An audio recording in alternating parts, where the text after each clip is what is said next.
नमस्कार दोस्तों, स्वागत है आपका मेरे YouTube चैनल कॉमर्स का महात्मा में। मैं हूं आपका दोस्त मुकेश कुमार गुप्ता। दोस्तों, आज हम इकोनॉमिक्स का बहुत ही इंपॉर्टेंट टॉपिक लेकर आया हूं।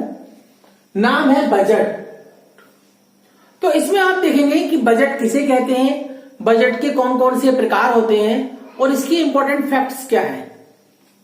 तो दोस्तों, बजट अगर हम इसका शाब्दिक अर्थ लें तो बजट फ्रेंच भाषा के बोगटे शब्द से लिया गया है, जिसका अर्थ होता है चमड़े का थैला।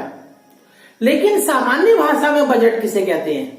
सामान्य भाषा में जो बजट है, बजट का अर्थ है कि यह सरकार के एक वित्तीय वर्ष की अवधि के अनुमानित आय और व्यय का लेखा जोखा होता है। या आप ऐसे भी कह सकते हैं कि एक आम इंसान भी अपना बजट बनाता है कि उसे कितने कितने इनकम कहां कहां से होगी और उस इनकम वो किस प्रकार से वो खर्च करेगा। तो जो आय और व्यय का अनुमान है, यही बजट कहलाता है। और सरकार के परिप्रेक्ष्य में कहें तो बजट क्या है कि सरकार के सामान्यतः एक वित्तीय वर्ष की अवधि के सभी आय और व्यय के वार्षिक विवरण को हम बजट कहते हैं। यहां दोस्तों, वित्तीय वर्ष का मीन्स है कि भारत में वित्तीय वर्ष का अर्थ 1 अप्रैल से अगले वर्ष 31 मार्च तक की अवधि को वित्तीय वर्ष कहलाता है। यानी कि 1 अप्रैल 2020 से लेकर के 31 मार्च 2021 तक की जो अवधि होगी वो एक वित्तीय वर्ष कहलाएगी। अब दोस्तों, बात आती है कि इस बजट को कौन प्रस्तुत करता है। दोस्तों, बजट को राष्ट्रपति की सहमति से भारत सरकार का वित्त मंत्री लोकसभा में प्रस्तुत करता है। दोस्तों, भारत के संविधान में बजट का कहीं भी उल्लेख नहीं है।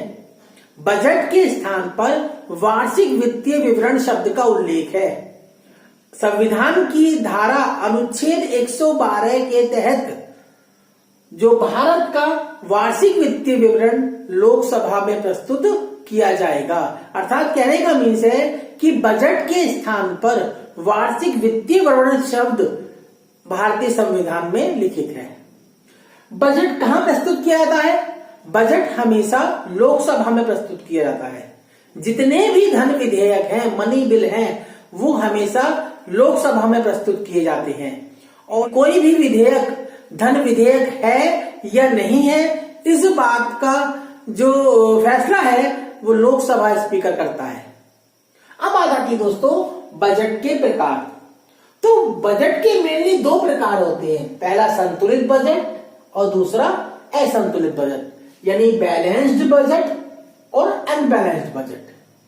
संतुलित बजट क्या है? जब सरकार की इनकम और सरकार के एक्सपेंसेस दोनों आपस में बराबर होते हैं तो ऐसा बजट संतुलित बजट कहलाता है। यानी ऐसा बजट जिसमें सरकार की अनुमानित आय और अनुमानित व्यय दोनों आपस में एक दूसरे के बराबर हो तो ऐसा बजट संतुलित बजट यानी बैलेंस्ड बजट कहलाता है। दूसरी तरफ असंतुलित बजट, जब सरकार के अनुमानित आय और व्यय आपस में बराबर नहीं होते हैं तो ऐसा बजट असंतुलित बजट कहलाता है। दोस्तों, 1930 की मंदी से पहले संतुलित बजट बनाने का ही पक्ष में थे सभी लोग, लेकिन 1930 की मंदी के बाद कीन्स के अनुसार असंतुलित बजट बनाना चाहिए। अब असंतुलित बजट के 2 प्रकार हैं। पहला है बचत का बजट या इसे अतिरेक बजट कहते हैं। दूसरा है घाटे का बजट यानी डिफिसिट बजट। अब बचत का बजट क्या है? दोस्तों, बचत कब होती है? जब इनकम ज्यादा हो और खर्चे कम हो तो बचत होती है। ठीक इसी प्रकार से यदि सरकार की अनुमानित आय सरकार के अनुमानित व्यय से अधिक है तो ऐसी दशा में जो बजट होगा वो बचत का बजट या अतिरेक बजट कहलाएगा। अर्थात इनकम, जो अनुमानित आय है, एस्टिमेटेड इनकम है गवर्नमेंट की, वो ज्यादा होनी चाहिए एस्टिमेटेड एक्सपेंडिचर से। तो ऐसा बजट क्या कहलाता है? बचत का बजट। और जब तेजी की अवस्था होती है अर्थव्यवस्था में, क्योंकि तेजी और मंदी का चक्र चलता रहता है, तो जब अर्थव्यवस्था में तेजी की स्थिति है तो उसे कंट्रोल करने के लिए बचत का बजट लाया जाता है। दूसरा है घाटे का बजट, डेफिसिट बजट। तो दोस्तों घाटा कब होता है? जैसे वो पिक्चर आपने देखी है, आमदनी अठन्नी खर्चा रुपया, यानी जो आमदनी अर्थात इनकम तो कम हो और खर्चा ज्यादा हो तभी तो घाटा होगा। तो दोस्तों घाटे का बजट क्या है? घाटे का बजट ऐसा बजट जिसमें सरकार के अनुमानित व्यय उसके अनुमानित आय से अधिक होते हैं, तो ऐसा बजट घाटे का बजट कहलाता है। यानी इसमें ये बचत के बजट का जस्ट अपोजिट होता है। इसमें सरकार के जो एस्टिमेटेड एक्सपेंसेस है वो एस्टिमेटेड इनकम से अधिक होते हैं। जो घाटे का बजट है वो मंदी की अर्थव्यवस्था को कंट्रोल करने के लिए लाया जाता है। अब आ जाते दोस्तों बजट के उद्देश्य या महत्व, यानी बजट क्यों बनाया जाता है, सरकार बजट क्यों बनाती है, क्या कारण है इसके। तो दोस्तों सरकार बजट बनाने के लिए ये निम्न कारण है। पहला है दोस्तों आर्थिक विकास को प्रोत्साहन, इनकरेजमेंट ऑफ इकोनॉमिक डेवलपमेंट।